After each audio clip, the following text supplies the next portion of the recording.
Hello, prospective chemistry students for A-level. My name is Rich and I'm here to give you a head start to Year 12 chemistry. So, what are we doing today? Well, basically, any questions you want, I will answer, okay? Any questions you have, I will answer. But I'm going to go through some of the fundamental things to expect in Year 12, some of the general features. I got some really awesome downloads for you as well, so you can print them out, put them in your folders, so you can get this bit of a head start as to what to expect. And you can use these kind of downloads and these cheat sheets as you go on through the year. So you're in the right place to get a head start to your Year 12 chemistry. So if you've got any questions as we go through, that's great, but I will have time at the end for a Q&A. So if it's a really big question that's not to do with what I'm talking about, then save it till the end. We will have time for a Q&A.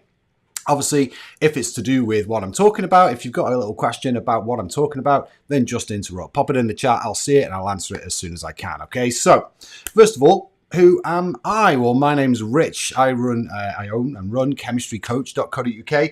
I've been in the teaching and tutoring game for 20 years, so I do know my way around the exams and how to actually ace them. So, like I said, 20 years, a lot of practice in terms of helping students understand different topics, how to apply the different skills in A-level chemistry, and of course, how to revise and of course get those all-important grades that you need to get to the next stage, whether that's university, whether you need it whether you need the grade for an apprenticeship or anything like that. So essentially, it's all about getting the grade. But of course, there are things we learn along the way that are going to help us, not just in chemistry, but of course, how to revise and how to sit exams. And that's what I specialize in. There's the content, there's the skills, and then of course there's the skill in how to pass the exam. So there's three really important things there. But you know what? You're just starting out in Year 12. We're not going to use the E word again if I can help it. Okay, the exam word. All right. So that's what I'm going to avoid, is using that word. So, like I said, 20 years experience. You can trust me to give you the details and the information that's specific to your exam board that you need to know. So if you ever need anything, just follow me on TikTok, find me on YouTube, and you'll see all sorts of free stuff going on throughout the year, including group sessions and so on and so forth if you want to join those. Equally, obviously I do one-to-one tuition and stuff like that. But you know what? I'm here to give you the download for Year 12. So, Year 12, chemistry. First thing, is it like GCSE chemistry? Well, the answer is yeah, but no. Okay, so you're going to have topics that you've covered in GCSE chemistry that will rear their head in A-level. But of course, we've ramped it up a notch. It is more difficult. It is more detailed what you need to know. For example, bonding. Okay, you know about ionic, covalent, and metallic bonding. We're going to delve into those in more detail in Year 12, and there's more keywords and key phrases, and it's a bit more complex than we'd have you believe at GCSE. So that goes for a number of different topics like exo and endothermic reactions. You're going to be doing those again under the umbrella of enthalpy. And again, it goes into more detail, but you're going to see Q equals MC delta T. That comes back as well, and so do endo and exothermic reactions. But of course, there's more to it. Same with rates of reaction. That's now kinetics, okay? So you're talking about particle theory and collisions and all that jazz. But actually, I think you get more tools at your disposal at A-level to help you answer those questions on rates of reaction. And two more. Organic chemistry, that's going to come back with a vengeance. All that organic chemistry you learned at GCSE is going to help. We're just going to be building on that in Year 12. And then lastly, calculations. Yes, there are lots of calculations in chemistry. It does contain a lot of maths, but it's not much different to what you've already done at GCSE. So if you've done higher or separate, or higher separate, or even higher in the double award science, if you like, or the trilogy science, as some of them call it, then you've done some mole calculations, okay? You're going to go into what the mole is again. You're going to learn how to use those different calculations like mass over molar mass and concentration times volume and so on and so forth to help you answer. Well, they're basically like puzzles in chemistry. Now, the maths is not difficult. When multiplying, dividing, we use a square root and a log button every now and again. That's it, okay? So the maths in chemistry is not complex. It's nothing like A-level maths.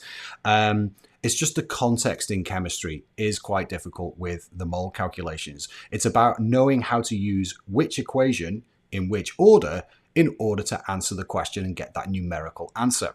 So it's context. Context is absolutely everything when it comes to calculations in A-level chemistry. So they're just a handful of examples, okay? So bonding, enthalpy, rates of reaction, organic, and calculations, they'll all be familiar to you, okay? They'll all be very, very familiar to you. But of course, you're going to be building on those topics as you go through. So don't think it's going to be like a new language, and don't stress that it's like, oh my God, I don't know anything to get started in A-level chemistry. It's cool. You do know stuff, okay? We're just going to build on that. And I would wager that your teachers in your sixth form or college, whatever it is you're doing, will basically assume nothing, okay? They want you to succeed, so they will cover all the bases. They will assume that you know, not know nothing, but they're going to assume a base level of things, but they are going to go through it as well. That's what I would do anyway, okay? So just make sure you go through atomic structure and things like that and your calculations and what have you. Would you keep any notes from GCSE moving forwards? I'd say not. I wouldn't bother. Don't fill your folder with any notes that you've previously got from GCSE. You're going to get new notes. You don't want to confuse matters. Like I said, there are some things that we'll be building on from GCSE, but there are some things you learned in GCSE which are more complex, and those answers and those definitions and things that you learned at GCSE, they're not going to fly at A-level. You're going to learn new ones, okay? So but just be aware, you have got these topics that you've covered before. You're going to be building on them. They should be familiar to you when you start them in school or college. Now, moving forwards, like how do you measure success in year 12, okay? Because of course your A-levels are way, way distant kind of glimmer on the horizon. What do you do? Okay, what does success look like in year 12? Well, moving forward to the end of this year, okay, so around May, June time, okay, you probably have mock exams at the end of the year. That's what we're building to. Why are those mock exams important? I'll tell you this right now.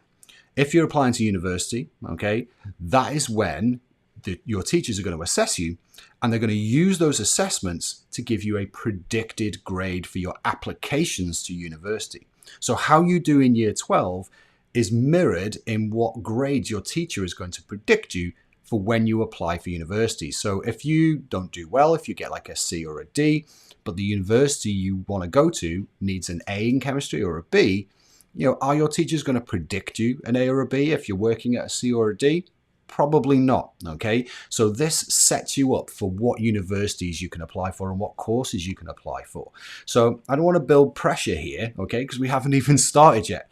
But that is a truth, okay? And that is something you do need to bear in mind. So do try and hit the ground running.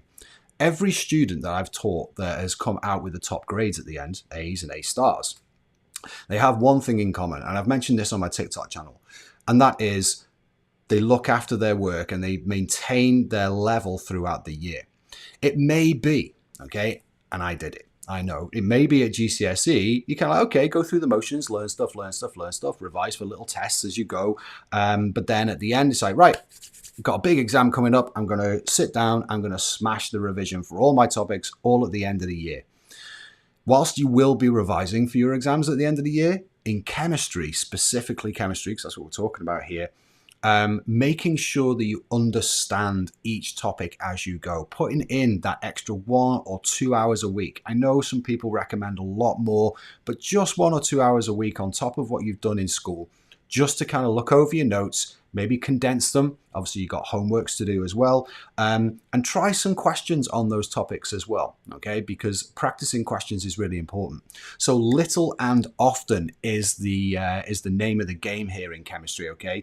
If you basically just freewheeled for the entire year and then, okay, you know what? I'm going to start with topic number 1. I'm going to revise all the way through before my exam at the end of the year. And you leave that until like Easter time, you're going to struggle. I promise you, you are going to struggle, okay? Remember, 20 years of experience is telling you that. So little and often, keep on top of it. Like I said, just 1 or 2 hours a week, and that will lead you to success. It will make your life so much easier at the end of the year for making that small sacrifice each week to adding that extra time onto your subject. And that doesn't just go for chemistry, that goes for your other science subjects as well. That's a recommendation from me.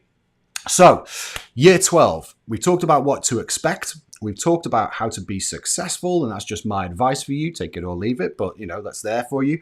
Let's have a look at some things that are going to be useful for you in this coming year. So the first thing I've got for you is my starting year 12 booklet. Now this is made up of basically information, okay, and notes that I make for my tuition students, okay. So I've just kind of put a best of together, if you like, with some things that I think are going to be really useful for you for topics that you typically start with in year 12, okay. So I'm going to share that with you. Let's just put that in the chat. So in the chat, you will have a link, okay, and that will take you to a drive. It'll take you to a PDF, and which PDF will it take you to? It will take you to this PDF, folks, okay? So this PDF, I'm going to run through it fairly quickly, okay? If you've got any questions about it as we go through, then please don't hesitate to ask, all right? So first things first, learning your ions, okay, and learning your elements in the periodic table. In your GCSE exams, you had a table of common ions to use, okay? Here's all your positive ones, here's all your negative ones. You will not have that in an A-level chemistry exam. So you have to kind of learn these as you go through. Now, I wouldn't recommend just sitting down and parrot fashion learning them, spending time over it. You will just use them as the year goes on, and the more you use them, the less you need a sheet like this for reference. So what I've done here for you, free download, guys. Like I said, this is for my private tutees, but this is here free for you. You've got your common monatomic ions, okay? So all group 1 are 1+, all group 2 are 2+. There's some other common ones there and some other common negative ones. Group 7, 1-, group 6, 2-, and so on and so forth. So they're there for you to reference if you need to as you're going through the year. You've got some complex ions or molecular ions there as well, which you will be using as the year goes on. And then lastly on this page, we've got some common acids and bases for you to use as the year goes on as well. So if you come across these, you've got the formula for them, okay? So you can just print this sheet out, pop it in your folder at the back of your folder, and you can use it as a reference as the year goes on when you're writing equations and so on and so forth, okay? So there's some handy little ions and some common acids and bases there for you. Over the page, some more common ions, okay? So just like a spread of the ones that you're going to be using a lot in the periodic table there, okay? So they're all in the same places where they should be. They've just got their ions on, so you can see in full what those different ions are. And then here, you've got some more common molecular ions and a little bit of instruction here about how to write formulae using ions. The swap and drop method is ideal, okay? Now, you probably got your own method from GCSE, but you will still be using that technique as you go through A-level as well, guys, okay? So over the page, there is a little sheet there. It's just a bit of practice for you, okay? If you want to do that, that's completely up to you. There's some names of different ionic substances. So sodium oxide, for example, top left. So you can look up sodium, which is here, and you can look up oxide, which is here, and you can practice using this swap and drop method to write the formulae for different ions. Okay, I'll write the formulae for different compounds. That's really, really important. All right. So make sure you can do that. It's just a little bit of practice before you get going. If you want to do it, if you know you can do it, then that's absolutely fine. Okay. So there's another one here. I'm not going to go into this in too much detail, but linked to ions, there are these what we call oxidation states. Now, you did oxidation and reduction. Again, it's another GCSE thing, oxidation and reduction, oil rig and all that. You're going to be using that a lot in year 12, okay? So you're going to be going over redox again, but this time you're going to be learning these common oxidation states for different elements. They're very similar to the charges on their ions, but just watch out for them. This will help you when you start learning redox, reduction and oxidation, to help you write formulae and again to spot different oxidation states, deduce oxidation states of different elements and so on and so forth, okay? So there's a list there of the common oxidation states that you can rely on and rules for deducing oxidation states. So it's just a kind of little lesson in a box there about how to deduce oxidation states of elements. Don't worry about this now. Again, just pop it in your folder. It'll be there for you to use when your teacher covers reduction and oxidation. So onwards and upwards. one of the first things you are going to learn is about atomic structure. Now, atomic structure at GCSE kind of looked like, okay, here's the nucleus. It goes 2 in the first shell and then 8 in every shell afterwards, okay? Now, strictly speaking, that's not a lie, but it's definitely not the whole truth. It goes into much more detail than that. So each of these shells, or energy levels as we call them, they are subdivided into orbitals, okay? So there's like a subcategory of where those electrons live within those shells. I'm not here to give you a lesson today, okay, in terms of, I just think, I'm just here to give you an overview as to what to expect and answer your questions. So here is basically the notes that you're going to need for electron orbitals and writing electronic structures and things like that. And again, if you read through this and you fancy having a go at writing some electronic structures, then there's another little worksheet here for you to have a go at. But again, it's not a must do before you start by any stretch. But again, this can supplement your notes when you do it in school or college, and something to practice your newfound skills with as well. So that's one of the first things any teacher is going to do is atomic structure. Then calculations, ladies and gentlemen. I'm not going to spend too long on this one either, but essentially there are notes here about what key terms you're going to be using when doing calculations. Of course, we have got the mole here, and Avogadro's constant. That should be familiar from GCSE. Relative atomic mass, or relative mass for different things. So AR and MR, okay, and how to calculate those. There's some flashcards here if you want to use those to help you remember those definitions, which are really, really important. And then we get into the good stuff. These are your equation triangles. Now, I am not exaggerating when I say this, ladies and gentlemen. In terms of mole calculations, what I'm about to show you, the equations that I'm about to show you are the only ones you will ever need to do any mole calculations in the entire of A-level chemistry. Remember what I said right at the beginning. It's not about the difficulty of the maths. It's about selecting the right triangle for the right job. It's the context of the question. So here you've got your equation to calculate the number of moles when you've got a mass, okay? You've got an equation here to calculate density, which doesn't come up very often, but it's there to help you. And I hope, I assume you know how to use these equation triangles. Over the page, we've got an expression to calculate number of moles in solutions, okay, using concentration and volume, and some unit conversions there for you as well. And lastly, but by no means least, how to calculate the number of moles in gases. Some of you may have come across this molar gas volume before, this 24 decimeters cubed. So you can use that one.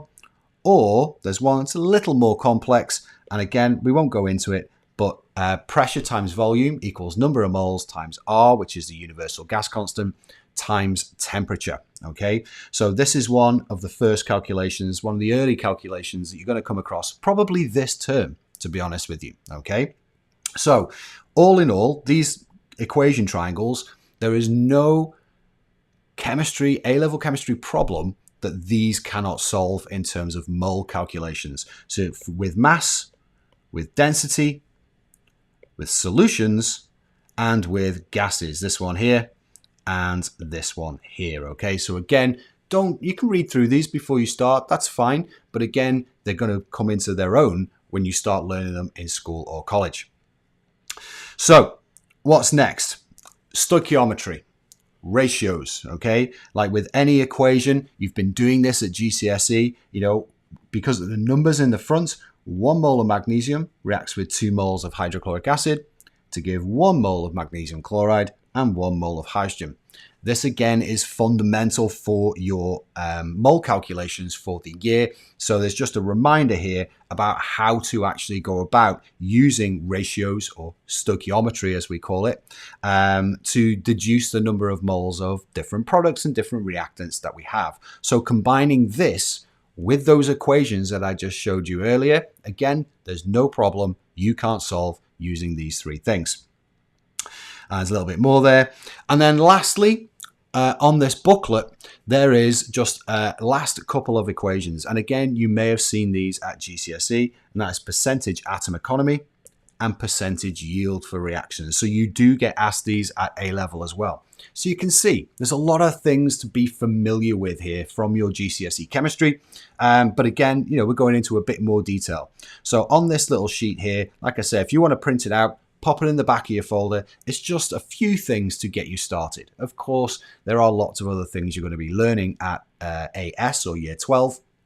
But these are just a few to kind of give you a flavor of what I can do to help you as well. And these are going to be in your folder the entire year, and you can use them and reference them as much or as little as you like. The idea, of course, is that by the end of this year, you don't need to look at them, okay? Because you know them. So use them little and often. Have them there as a reference point when working in class or working on your homeworks at home. And I promise you, they will help you out, all right? So that's that worksheet there, or that download there for you to put in your folder. So next up, what's the other major thing that we need to talk about with A-level chemistry? Well, practicals. Practicals. Now you've probably, again, at GCSE, done a couple of titrations, okay, where you put your acid in the burette and you got an alkali in the conical flask. You use a bit of an indicator, you're open the burette and you're swirling and you're measuring and so on and so forth. You've done a bit of that. Be prepared for a lot more at year 12, okay? You're going to be doing titrations, amongst other practicals all year, okay? All year. So I do have another sheet for you. This next one for titrations is one that just details a few bits of key information about how titrations work and, some things to look out for when you're doing your titrations practical. So I'll just show you this sheet now. Now, in here, okay, you've got how to make a standard solution. That will probably be, I'm not a betting man, but I'll stick a tenner on this being the first practical you do when you're doing A-level chemistry, and it's how to make a standard solution.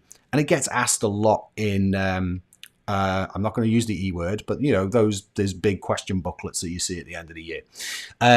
So this method is really, really important, okay, because it gets asked a lot.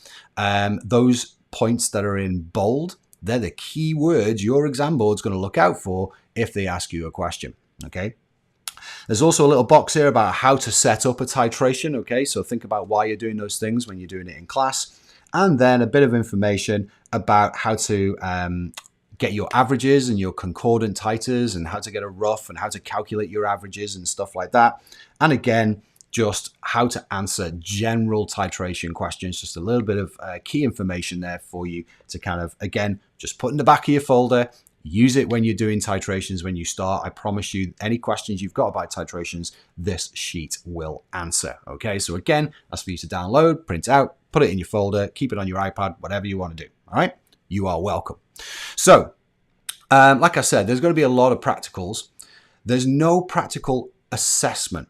Okay, there's no practical assessment in year 12 for any practical. Okay, for any exam board. Your teachers will have a list for your exam board of practicals that you must do, and you'll probably get a lab book.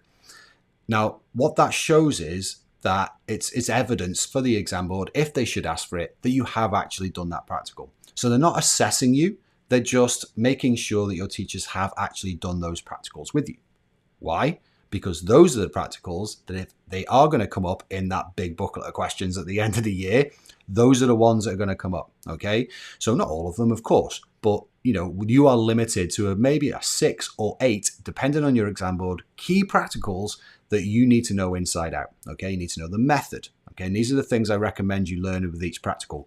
Learn the method, okay? But really importantly, the reasons why you do each step, okay? Like, why do we rinse the burette out with water and then rinse it out with acid before we fill it with acid, okay? So those are the things you want to be thinking about when you're going through the method for a practical. Don't just take it as read. Ask yourself, why are we doing that? Because those are the things that you get asked in that big booklet of questions at the end of the year. So there's that. There's your method. There's obviously the calculations that go with it, okay? Practice makes perfect. And then, of course, sometimes, I'd say sometimes, all the time, there are going to be errors. There are going to be times where you've messed up the practical in the lab, okay? Just by not knowing what you're doing, okay? Or just making a random human error. There are errors associated with each practical, okay? Like in a titration, you may go past the end point. You may overheat something or underheat something. These are all things that can create errors in your work, error in your result, and therefore those are the types of things that maybe the board will ask you in those big booklets of questions at the end of the year, okay? So 3 things to look out for and to pay particular attention to: your method and the reasons why you do each step, the calculations, of course, that follow, and any common errors that can come up in that particular practical, okay? And you are set then. You are absolutely set. So maybe one bit of advice would be for each practical that you do, for the required practicals, then you can make one piece of A4 with all that information on. So you've got like a booklet or a cheat sheet for yourself when you come to the end of the year and you're ready to kind of go over it again. So practicals are plenty, okay? That's what the way A-level chemistry should be taught. Lots and lots and lots of practicals, because you learn by doing. Everyone learns by doing, okay? So it's important that you get those done. Now, take a breath. There's one more thing that I want to talk to you about, okay, in a bit more detail. And I have mentioned it already, and that is organic chemistry, ladies and gentlemen. Now, I don't want to risk scaring you here. I think a lot of places now, a lot of schools and colleges, you probably end up with 2 teachers. One teacher does all like maybe the inorganic and the physical side of things. That's like periodic table and the calculations and enthalpy, so exo and endothermic reactions, reversible reactions and rates of reaction. That's all inorganic and physical chemistry. The organic chemistry side of things, that's probably about half of what you're going to learn this year. Okay, I would say in physical chemistry, there's a lot of skills. There's things to remember, but in the main, there's lots and lots of skills that you need to learn. Okay, those skills to help you answer those questions at the end of the year. Okay, really, really important. It's skills-based. That requires a lot of practice. In organic chemistry, there's a couple of skills, okay, but I would say in the main, organic chemistry is essentially just parrot fashion learning. Just learning, okay, the names of different organic molecules and the functional groups and how to react different functional groups together. What reagents and conditions do we need to change an alcohol to a haloalkane, for example, or change, an alkene to an alkane. All these kind of different functional groups and all these different organic molecules that you learned at GCSE. We're going to be adding to them and we're going to be linking them all together, okay? Which is why I'm going to share with you the following, okay? So bear with me a second. This is going to be 4 different downloads because they are specific to your exam board. So if you are AQA, ladies and gentlemen, this one is for you. If you are OCR, this one is for you. If you are Edexcel, this one is for you. And then if you are, where's this one? In Wales, like me, for Wales, then this one is for you. Okay, so we have got 4 different organic reaction trackers for you to again put in your folder as a reference point as you're learning these things throughout the year. So what do they look like? Oh, and I should say that, you know what, if you don't know your exam board yet, if you're going to college and they haven't actually told you yet what your exam board is, just download them all. It's fine, okay? And then you can chuck away 3 of them. So, iPad share, boom. This is what they look like. Like I said, they are all different, okay? They are all different. Your AQA, OCR, Edexcel, and WJEC. So just make sure you download the correct one. As I say, if you don't know yet, download them all and then just delete one when you're finished, okay? Now, this is an example of an OCR one. So you'll see things in here that you will recognize, okay? You should recognize an alkane, okay? That is where it's just C's and H's, okay? We've got an alkene where it contains a C double bond C. You can see a haloalkane here where you've got a halogen, so like a chlorine, a bromine, or a fluorine, or an iodine stuck onto it. And you've got alcohol, okay? You should recognize those from GCSE, and alcohol, of course, is where we've got our OH group. As I say, this is halogens, so that could be a chlorine, bromine, fluorine, iodine. An alkane is basically just C's and H's, okay, saturated, whereas an alkene is C double bond C.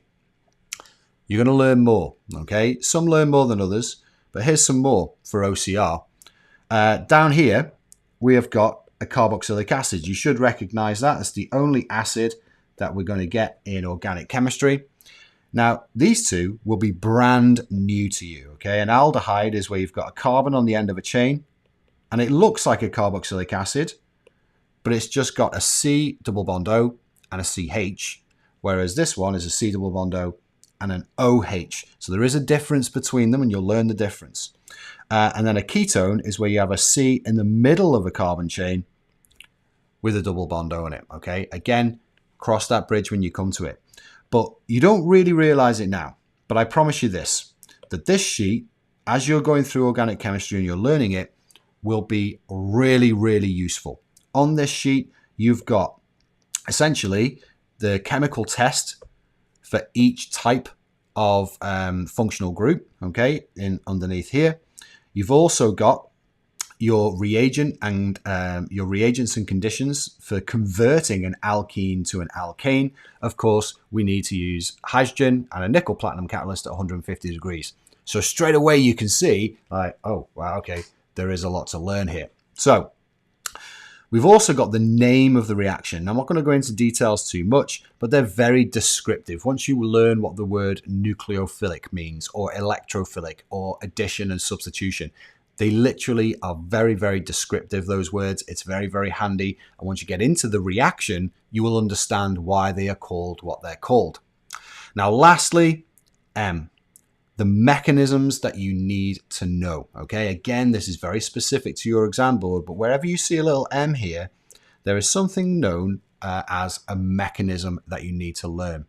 It's basically, in terms of reactions, you know, up till now, okay, you've kind of looked at reactions like, okay, you put A and B in over here and you get C and D out the other side. Like, don't even need to think about how it happens. A mechanism is a way of us showing how that happens, okay, how the reaction happens.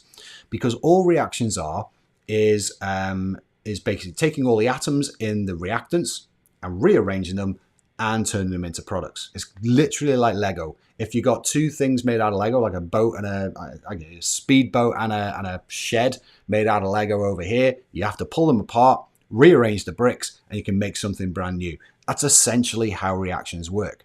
The mechanism shows you exactly what's happening to the atoms. Is this atom being added to the molecule? Is this atom being taken away from the molecule? Or is this atom being swapped out for a different one? Okay, so that's basically addition, elimination, and substitution. Okay, so you will learn how to do those mechanisms as the year goes on. And my final bit of advice for that is try to understand why you are doing these mechanisms, what these mechanisms show, why you put in the arrows where you're putting them, why you put in the little positives and negatives on there as you move forward. That will really help you moving forward, okay? It's always tempting to kind of just learn them parrot fashion. It's not very helpful when you get to the end of the year, I promise you that, okay? So just ask questions why, okay? When you're going through it, why does that curly arrow go from there to there? Why does that have a positive on it? Why does that have a negative on it? Why are there two little dots on that one over there? So, you know, with these mechanisms, they're really important to understand how they work, okay? And that will really, really help you at the end of the year. So, again, print this off, put it in the back of your folder. There is a blank version here as well if you wanted to kind of put that in your folder too and kind of add to it as you go. That's all cool. So you can see, you can track your progress throughout the year as to which ones you're learning, but use them as you wish, okay? They're just here for you to use and abuse and use however you like. So I've been rabbiting on for about 35 minutes now, okay?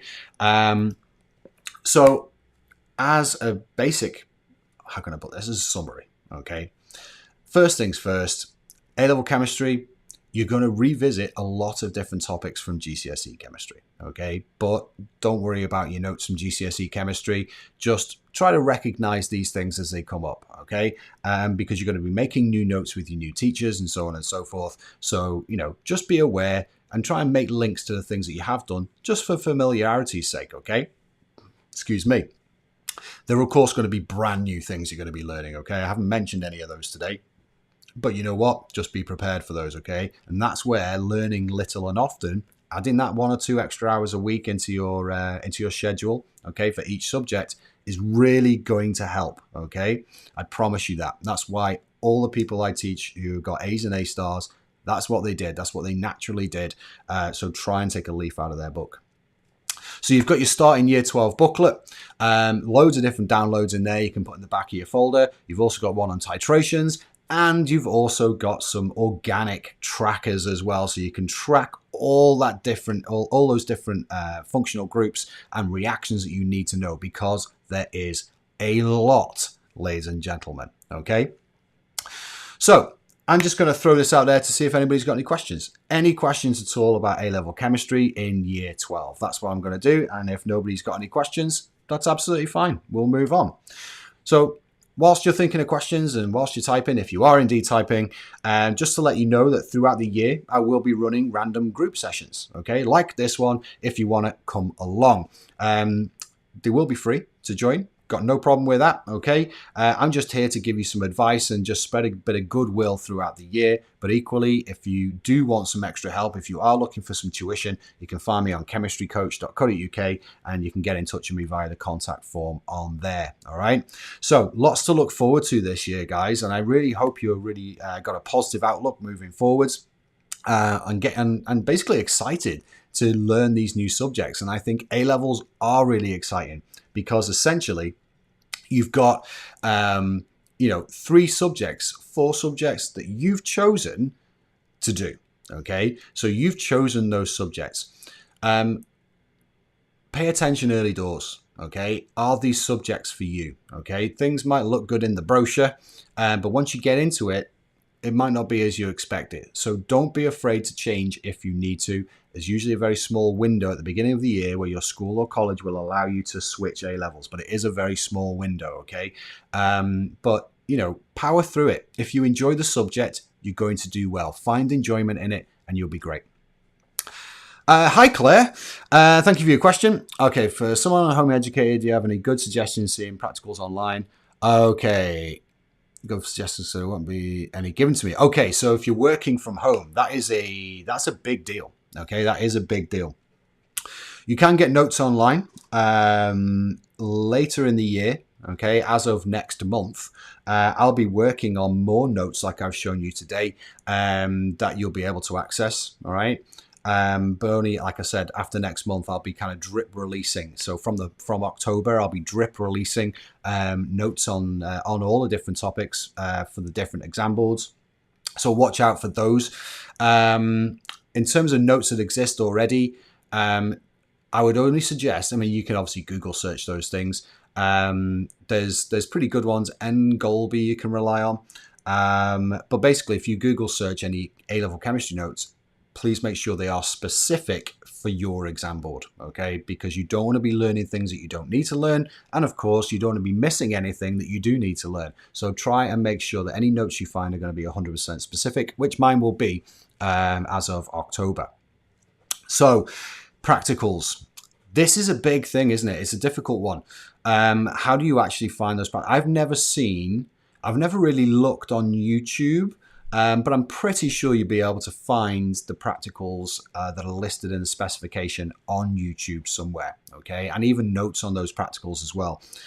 Obviously, doing them, there is no substitute for that. But what we can do, or what I suggest you do, is look for those practicals on YouTube. So, in your specification, you will find a list of those practicals that they recommend that you do or indeed learn, like making a standard solution, a titration, a calorimetry experiment. They'll be listed in your specification. So if you Google those specifically by name or search in YouTube for them by name, I should imagine you'll find some decent videos on those different practicals. I would always suggest that maybe it's worth contacting your local school or your local sixth form or your local college, maybe to speak to them about maybe coming in on certain days to do practicals with them. But obviously, you know, there's a reason why you're working from home. I don't want to get into that. Everyone's got the different reasons. But if you can find a way of actually doing those practicals in your local college somehow with those students, then certainly ask the question. Certainly ask the question is my advice. But other than that, I don't know. I'd love to record those videos, but it's difficult to do that. Something for the future for me, maybe. But yeah, YouTube is probably your best bet. I hope that's okay, Claire. Sorry, I rambled on a bit there. So yeah, notes, you can get reliable ones online, but I reckon mine will be better. But like I said, I won't be starting doing those until October and drip releasing them out. Okay, and then practicals on the YouTube. All right. So that's my pleasure, Claire. No problem at all. So I will love you and leave you guys. Anybody that's watching this as a recording on YouTube, like I said, you can find me on TikTok. You can download these things. They're going to stay there. Okay. So anybody that comes to this link can download the same things that I've just shared in the chat. Yeah, I'll see you during the year. As I say, if you want to know what free sessions I'm going to be doing throughout the year, then follow me on TikTok. Okay, or follow me on Facebook. I'm trying to use a bit more as well. But equally, just head on over to chemistrycoach.co.uk.